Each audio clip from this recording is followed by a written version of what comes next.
Welcome, brothers and sisters. Today's experiment is going to be all about gold and silver plated items and how I process those using the Horsemen Metal Refining System. These first two cells are copper cells, so we use copper sulfate as electrolyte in both of these. Now, this is a dirty copper sulfate, so it has nickel, tin, zinc, and some other metals in there, and you get kind of a blackish color when it's that full of metal. But we're precipitating out roughly 98.5% pure copper down on the copper cathode in this setup. Over here, we use strictly copper sulfate for our electrolyte. Copper sulfate crystals dissolved in distilled water. About a gallon of water to 2 pounds of copper sulfate crystal will fill up one vessel. Now this has been running for 3 days, and what the process that's taking place in this cell, you will have some lead formation at the filter. There's a Dacron filter, and you'll see a little bit of lead, like you would on a battery, a 12-volt battery. You get some lead sulfate that's semi-soluble in here, and it will pile up a little bit down on the bottom. It's easily rinsed off because it's semi-soluble. So the copper will still come 99.5 pure with thorough rinsing. But this cell is going to get you pure copper, and your electrolyte will, if you let this run all the way to dryness, basically, you'll end up with sulfuric acid. So the way that works is the copper is plating out of the copper sulfate, leaving all the sulfur ions suspended in the distilled water. So we just end up with dilute sulfuric acid. This can be taken out and boiled down, evaporated to a concentration of 97% roughly, so it can be reused back in the system as pure sulfuric acid. Also, the anodes that I put in the top, I'll use silver plated and gold plated and other alloys and combinations. You can use what you're really targeting is the amount of copper. You want to be roughly 30 or 40% copper in your alloys. You can have nickel, tin, zinc, lead. You can really put anything you want in here, and it is going to show up in different places because of the electrical current that we run through the metal anode while it's suspended in the aspirator bottle. So what takes place here in this setup is as this copper is being depleted and plating out on the cathode and being held there by the negative charge that's coming off of the power supply, the filter is stopping any more copper from escaping to replenish this solution down here. So there will be a tinge of copper. It's pretty hard to get it all out with one single run. But inside of the aspirator bottle, you'll have a quite high concentration of copper sulfate. So this can be removed and reused or rehydrated, in which case that's what I'm going to do right now, is I want to fill this up again. These cells tend to evaporate between 100 and 200 milliliters of electrolyte roughly every day. I've let these sit for 3 days, not touching either one of them, and this is the amount of evaporation. The watts on this cell are at 66 watts, so 20 volts, 3.3 amps. This is heating up actually pretty good, and it makes for a good heat sink if you got a way to pull that heat off of there. But it's variable. So when you start this cell, you start off with a pretty low amperage and very low wattage. And as the acidity increases in your electrolyte outside of the aspirator bottle, it really turns itself on and processes quite a bit more metal as the cell has been run for a few days. Versus this electrolyte, which was from the depleting fish tank experiment, which we're going to get to here in just a bit. This went the opposite way. So it started off with high wattage, high amperage, and it actually decreased over time. So let's get started with these experiments and jump right in.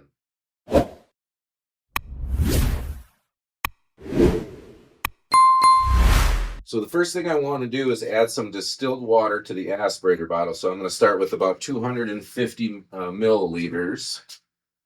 Oops.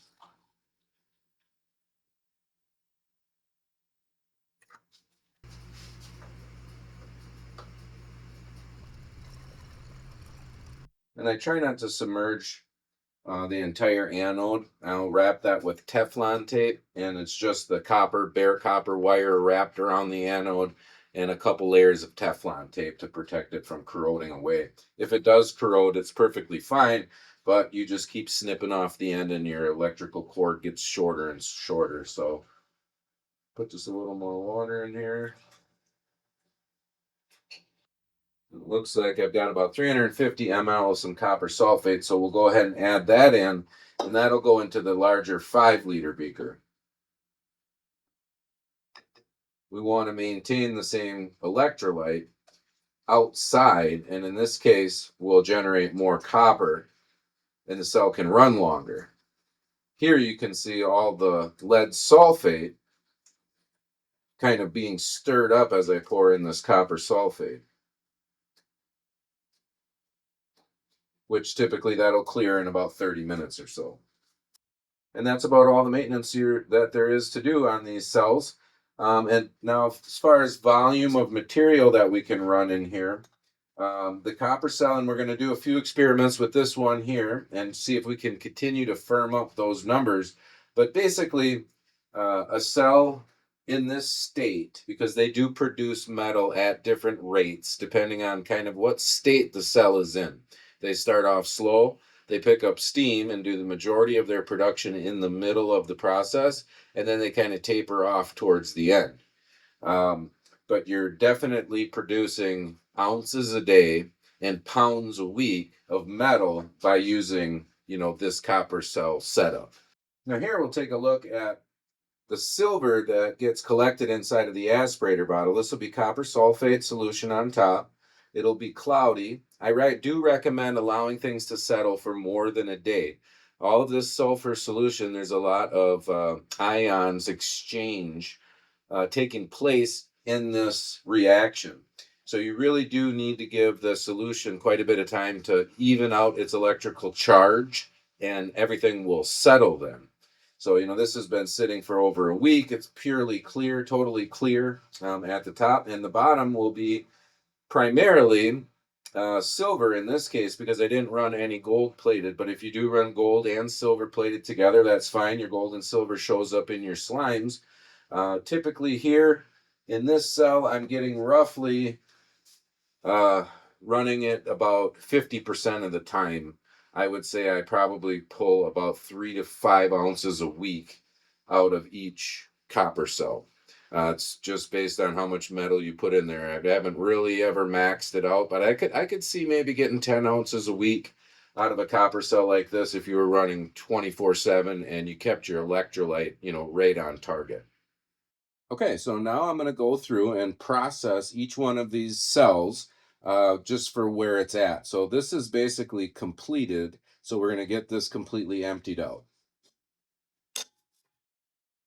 Just remove the anode bar.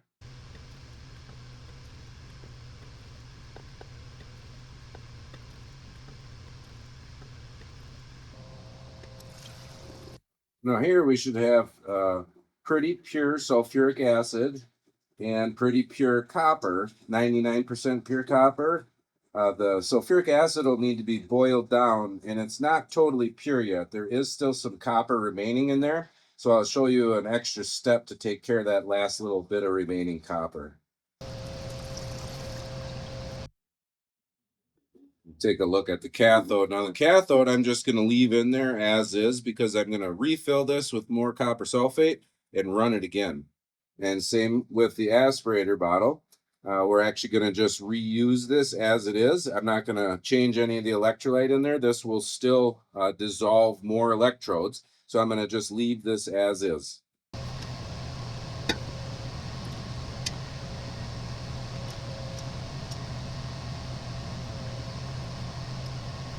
Now I'm going to go take a look for some more copper sulfate that we can use for electrolyte.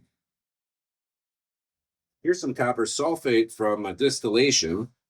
And this is some real dilute copper sulfate. This is mainly sulfuric acid, but that'll work. And this is some pretty decent, but kind of dilute copper sulfate, and this should be enough. All right, so here I have a more concentrated solution of copper sulfate. This is a little more dilute, and this actually has some nickel in it. And one of the things you want to consider here is you don't really want any free sulfuric acid here because it's just going to dissolve the copper cathode. So you really want to have a balanced solution. So we're just going to go ahead and mix all these together. And because we have some sulfate crystal in the bottom, that makes a good indicator of no extra free sulfuric.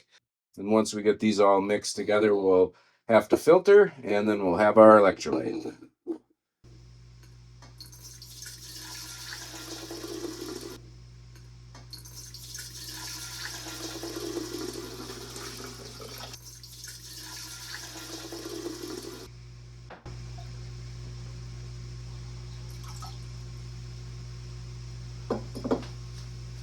So there's a good reason why we mix everything together. The combination of these two solutions precipitated out some lead sulfate. So we'll go ahead and let this settle. I'll mix this together completely and we'll let all of this lead sulfate precipitate out, collect it, and then we should be down to our copper sulfate electrolyte needed for the cell.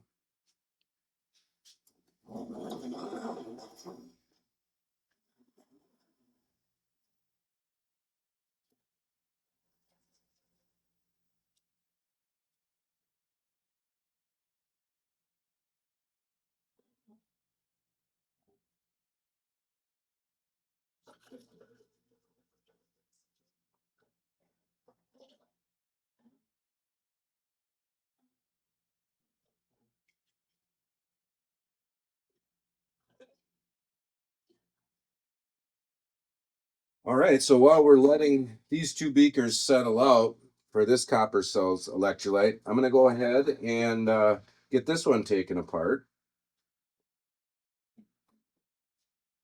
Now, this cell will have a higher concentration of nickel in this electrolyte on the outside of the aspirator bottle. And the concentration again here should be higher for copper inside of the aspirator bottle. Oh, we got a lot of lead here.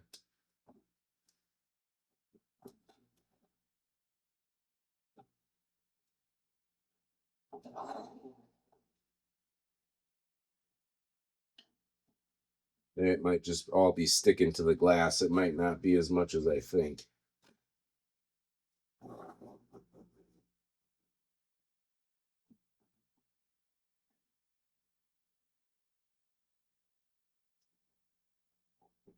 If you're real careful about how you set these down, you don't spill. But if you do leave these standing up, these will just kind of drip out of the end slowly.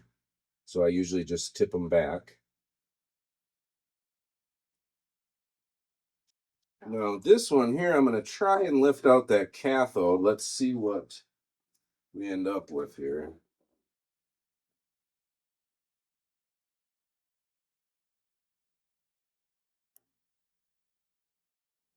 That's what I was hoping for. So the majority of that copper kind of sloughs off, and we can just filter that out.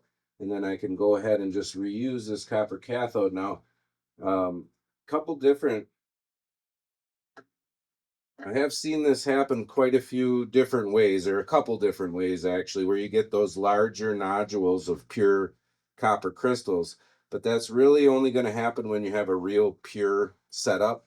When you don't have the purity and you have other metals in your anodes and cathodes, you typically get like this fluffy copper, which is a kind of expected at this point.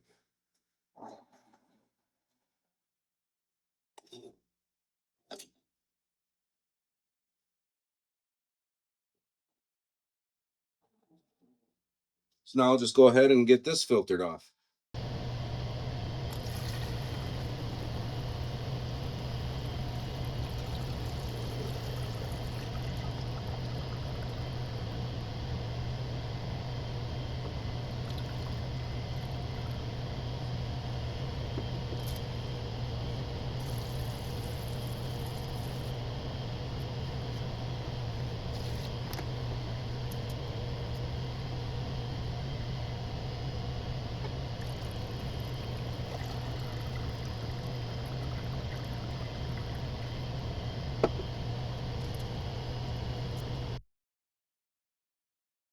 After a few rinses, the copper comes pretty clean, but you can use dilute vinegar to do a final rinse and remove any base metals that might be left in your solutions.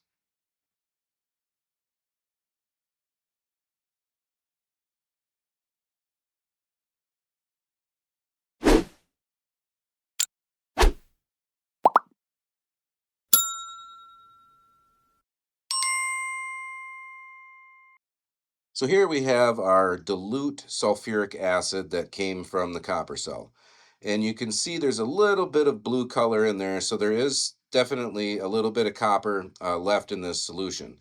You could remove that by using an iridium cathode and anode and run electrolysis on that, which would cause that remaining bit of copper to plate out on the iridium cathode. But because I'm just going to reuse this solution back in the cell, I don't need total purity. So I just want to evaporate off the remaining water that's in here and just get a concentrated sulfuric acid.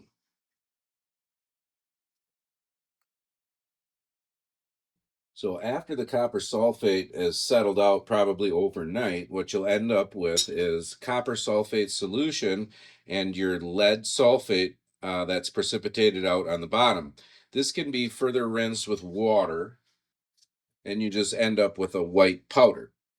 Now, as for all these steps, this is a collection mechanism. So we're collecting metal and we're getting it 98% pure, but there always is a second step. So this may have a little bit of silver in it, a little bit of copper, obviously left from the solution here, depending on how well we rinse and so on.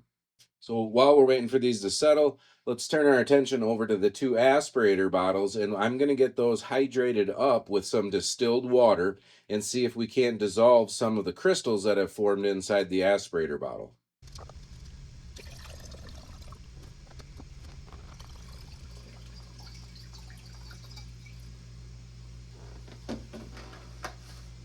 So now I just want to talk about why these two copper cells look different.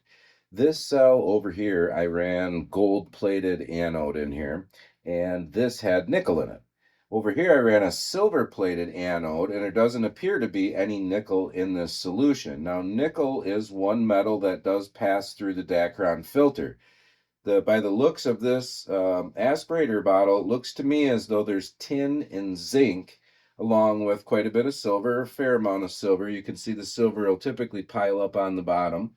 But the cloudy gray gives me an indication that there's some zinc, and the more white layer that's floating on top is either lead or tin sulfate.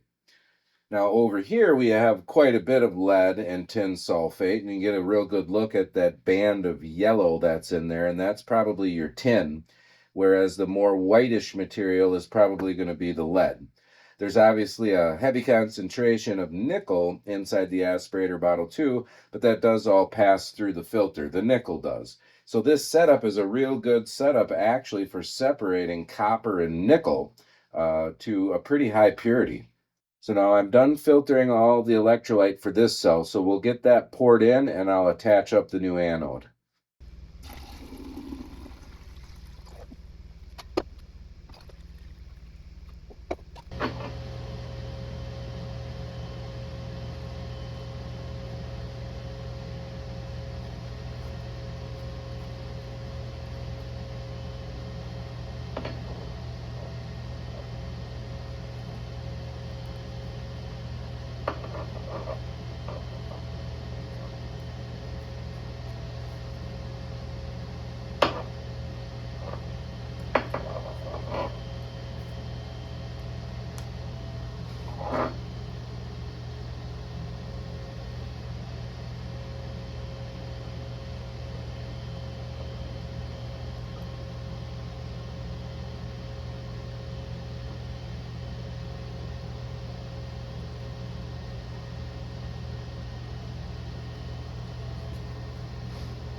So I've filtered the majority of the lead out of this copper sulfate. And if you want a totally pure copper sulfate, you'll need to let this settle for at least 3 or 4 days, and all that lead will settle out and just decant the upper portion.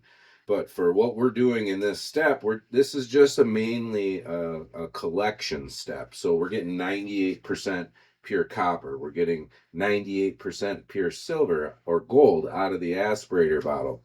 98% pure nickel. Nothing comes out totally pure in this step because this is just collecting the metals and separating them out by their class. So for this case, if there's a little bit of lead left in here, we're just going to kind of keep repeating the process and filtering that lead out each time. So I do have enough here. Now this is also a super saturated solution, meaning if I were to add copper sulfate crystals to this, no more will dissolve. It's super saturated. So I'll want to dilute this with some water. So I've got about 3 liters here. I'm going to pour in most of that, if not all of it, and then dilute that with maybe 700 milliliters or so of fresh distilled water.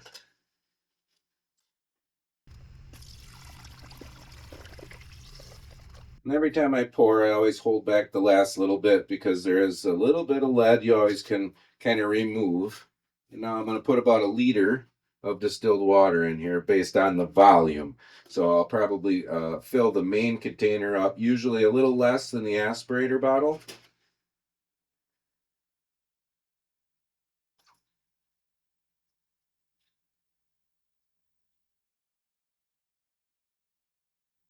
That's about all the water I want to put in there. So the rest I'll add some more copper sulfate.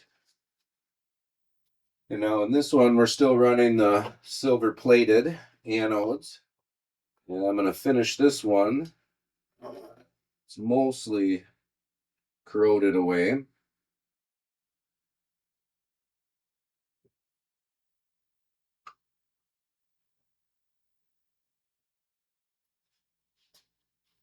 I'm going to keep using my rubber stopper until I ordered a bunch of stainless steel clips, but they haven't arrived yet. So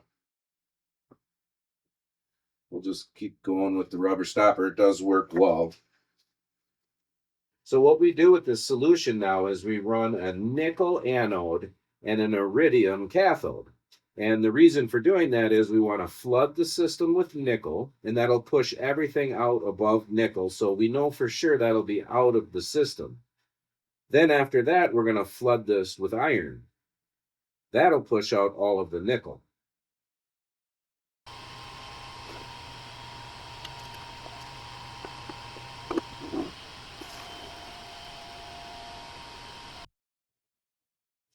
So now I'll collect this metal that's built up here, and it'll go in with my impure nickel storage.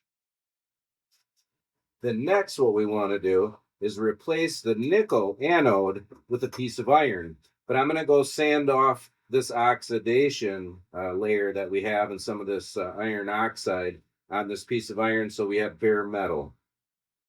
So here's a look at that nickel electrode after running electrolysis. And now if you don't have any iron in your solution, you can go ahead and skip this next step. But in our case, we do have iron, so we're going to switch over and take the nickel electrode and replace it with an iron electrode.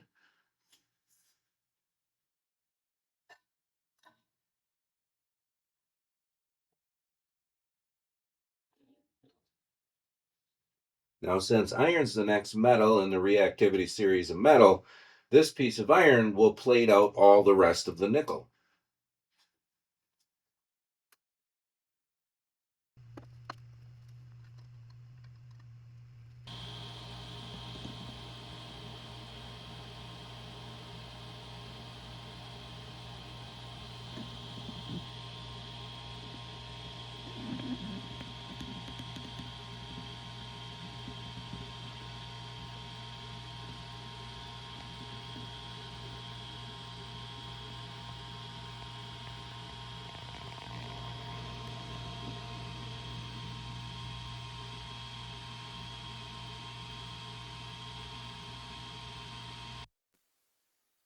So far, we've talked about the silver and copper and the reactivity series of metal, and we've been going up the scale of reactivity. So we use copper to get our silver, We use nickel to get our copper. Now we need to get our nickel. So we can go ahead and either use zinc, or in this case, I'm going to use aluminum. Aluminum or zinc will work. And actually, if you put aluminum or zinc in any of these solutions, you'll drop out all the other metals as long as you saturate it with, that higher reactive metal. So in this case, we have a fairly pure nickel solution. We're going to add aluminum to this, and that's going to drive out all of the nickel.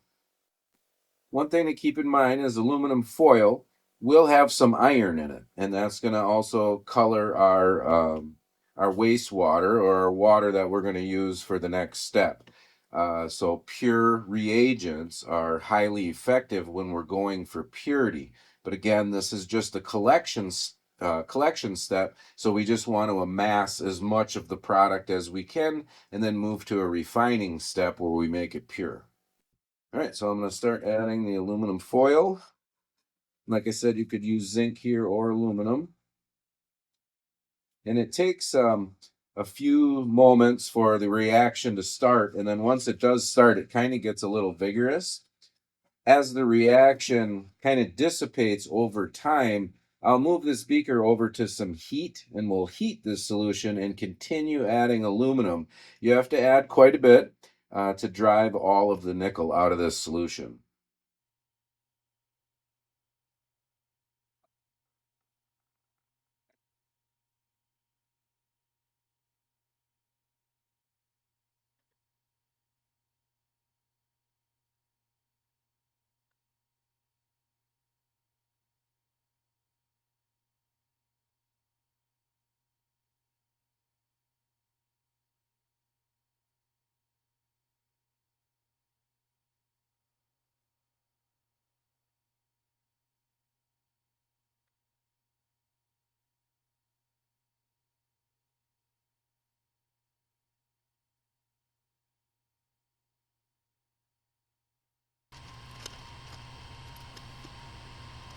So now you'll just want to keep adding aluminum until no more dissolves in the solution.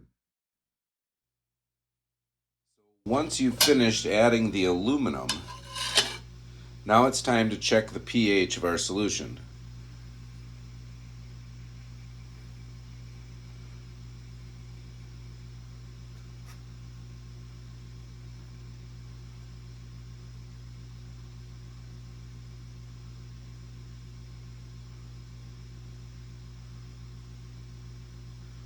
Looks like we're at about a 4, so we're actually pretty close. And what we're going to use now is soda ash to raise the pH to 4.5, 5, and that will drop out all of the aluminum as aluminum oxide. So we'll just add this very slowly, checking the pH to make sure we don't go over 5 or 5.5. Everything turns into kind of a gelatinous mess.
Once all the aluminum settles and the reaction is over, you rinse off your aluminum with water and you're left with aluminum oxide and simply water that can be poured down the drain.